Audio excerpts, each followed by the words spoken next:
camels are still used to travel across the sand dunes of northwestern Chad's Kanem region like they have for centuries.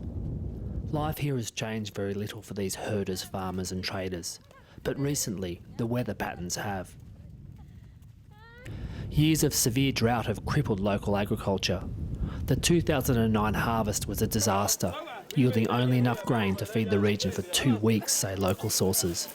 And the dunes where flocks used to graze are now bare.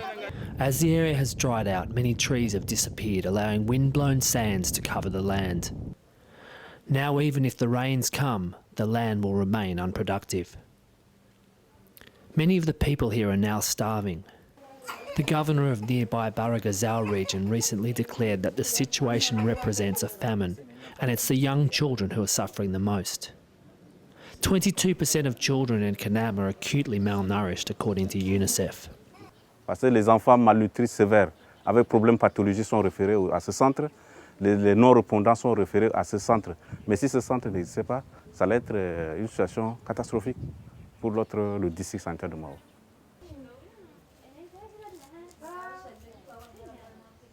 13-month-old Adam Abdullahi was in a critical condition when he was brought into this therapeutic feeding centre in the regional capital, Mao. He's now receiving emergency care and is fed milk every 3 hours. His 17-year-old mother spoke of eating only porridge made from millet every day during her pregnancy, which left her weak after the birth and unable to care for her son properly. Adam's mother and grandmother stay with him at the feeding centre day and night. Kongrek moy charangare kam munutine barne romba kula kesa mai baba se masaran kalima alalamani. There are many more children like him here who arrive at this clinic when it's almost too late. They often stay for a number of weeks where they gain strength and weight, but then go back to their villages where there is little food.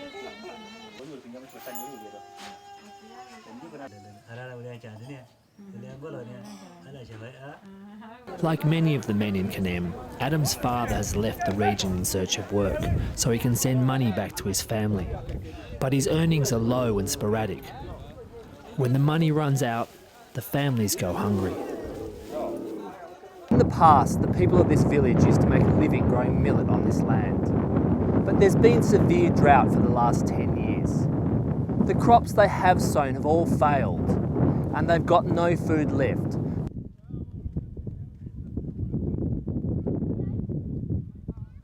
Zara Hassan lives in this small hut 20 kilometres from the regional centre Mao with her 2 children. Her husband has also been forced to go away in search of work as the land they used to farm is no longer productive. They used to grow 100 kilos of millet a year, which was barely enough to survive. Now they grow nothing.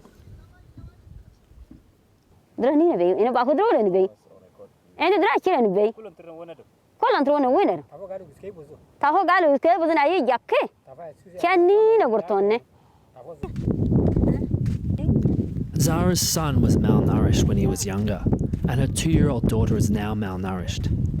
Every week she treks 4 kilometres across the sand dunes to the local feeding centre to get supplies of plumpy nut. It's basically peanut butter with added protein, energy, vitamins and minerals, and it very quickly puts weight onto malnourished children. This is all most children here get to eat aside from porridge made from millet. Thousands of children in Kanem rely on these feeding centres for survival.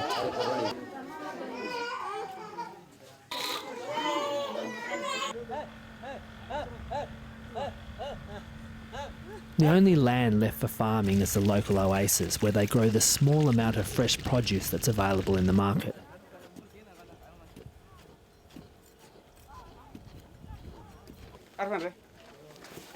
All other food items are transported into Mao from other parts of the country, leading to huge price increases and leaving thousands of families reliant on continued food aid for survival. Ash Sweeting, Lateline.